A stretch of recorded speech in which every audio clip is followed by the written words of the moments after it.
Rosalinda. Minahal mo ang kagandahan ko. Yun ang sinabi mo sa akin. Balang araw babalik din ang ganda mo. Pero kahit hindi na bumalik, wala akong pakialam. Dahil hinayaan ako nitong makita ang buong realidad. Ang sarili kong realidad. Natutunan kitang mahalin hindi lang sa itsura mo. Minahal ko rin ang iyong kaluluwa. Ang pinagsisisihan ko ay naging abala ako sa pag-aalaga sa katawan mo. Napabayaan ko ang puso mo na siyang pinakamamahal ko sa lahat. Kahit di ko alam paano ito makukuha. Hindi ako naniniwalang pinakiusapan ka ni Rosalinda na alagaan ang anak naming dalawa. Yun ang totoo. Iiwan sa'yo ni Rosalinda para alagaan ang anak niya. Pagkatapos ng lahat ng sakit ang ginawa mo sa kanya. Ikaw daw ang pinakananakit sa kanya. Ikaw ang ayaw niyang makita pa ulit. Ikaw ang ayaw niyang patawarin.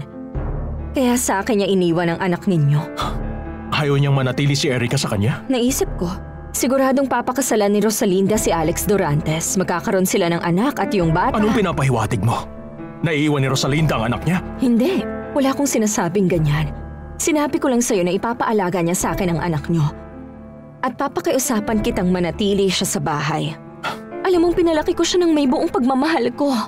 Na para niya akong isang tunay na ina. Pero nilalayo mo siya sa totoo niyang ina. Gaya ng paglayo mo sa akin sa kanya kahit alam mo ang katotohanan. Hindi ko kayo gustong mawala, ikaw at ang bata. Dahil sa pagmamahal yun. Para sa pagmamahal? Sa pagmamahal? Akala mo mabubura lahat ng dahil doon? Hindi yung ganong kadali, Fedra. Yung kapalit ng pakikipagsabuatan mo kay Alex, yung pagsisinungaling mo, ang pananahimik mo sa katotohanan. Lahat yun. Nakapasan yun lahat sa akin. Nawala sa akin si Rosalinda. Sasama siya kay Alex. At iiwan niya na akong mag-isa ngayon. Hindi mo alam kung gaano kasakit para sa akin ang makita ka. Kaya naman hindi ako naniniwala na ibibigay ni Rosalinda ang bata sa'yo. Hindi totoo yan. Gusto mong patunayan ko? Pwede natin siyang tawagan at ikaw mismong magtanong.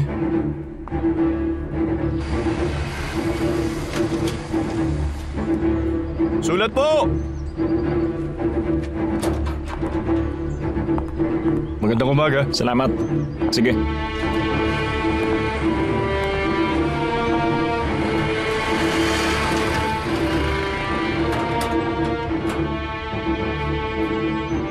Paano kaya ako makakapasok sa loob?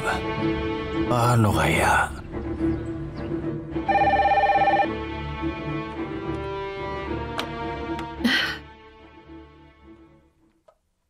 Hello? Ako to, Rosalinda. Fedra.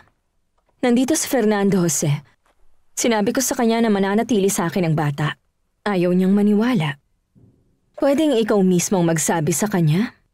Ibigay mo sa kanyang telepono, Fedra. Pakiusap. Si Rosalinda. Kakausapin ka. Rosalinda, gusto ko lang itanong Totoong sinabi ni Fedra. Gusto kong manatili sa kanyang anak ko. Siya na munang bahala. Naniniwala ka na ba? Pero... Yun lang ang kailangan kong sabihin sa'yo, Fernando Jose. Magandang hapon. Rosalinda! Binaba niya. Naniniwala ka na? Oo na. Naniniwala akong ibibigay ni Rosalinda sa iyo ang bata dahil isang abala yun sa kanya. Pero makinig ka. Ako nag-iisang ama ni Erica, Fedra. May karapatan din ako sa anak ko. Kaya sinasabi ko sa iyong mananatili siya sa tabi ko. Hindi mo siya pwedeng makuha. Fernando Jose, hindi mo ba ako mapapatawad? Gusto kong malaman kung ano nangyari kina Rosalinda at Fernando Jose pagkatapos nilang mag-usap ng isang araw. Sana nagkaayos silang dalawa, mahal ko. Naku, sana nga. Lalo na para sa bata. Kawawang bata. Siya ang apektado kung hindi maayos ni Rosalinda at ni Fernando Jose ang relasyon nilang dalawa. Anong problema, mahal ko? Ngayon nabanggit mo si Erica, napaisip tuloy ako. Ilang buwan na tayong kasal ngayon pero wala pa rin. Anong sinasabi mo, Anibal? Na hanggang ngayon, Lucy, wala pa rin tayong anak. Kung ang lahat lang ng kasinungalingan mo'y hindi nagdulot ng masamang epekto, kung magkasama pa rin kami ni Rosalinda, masaya tulad ng dati, baka sakaling mapapatawad pa kita, Fedra. Pero ngayon, sa sakit at lungkot sa buhay ko ngayon, ayoko. Hindi ko kaya. Naiintindihan ko, Fernando Jose. Hindi kita mapipilit na patawarin ako. Gaya ng di ko rin kayang pilitin na mahalin ako. Basta gusto kong tandaan mo lang na mahal kita. Araw-araw. Kung kailanganin mo ako o balang araw, mapatawad mo ako. Hanapin mo ako. Hihintayin ko ang pagpapatawad mo.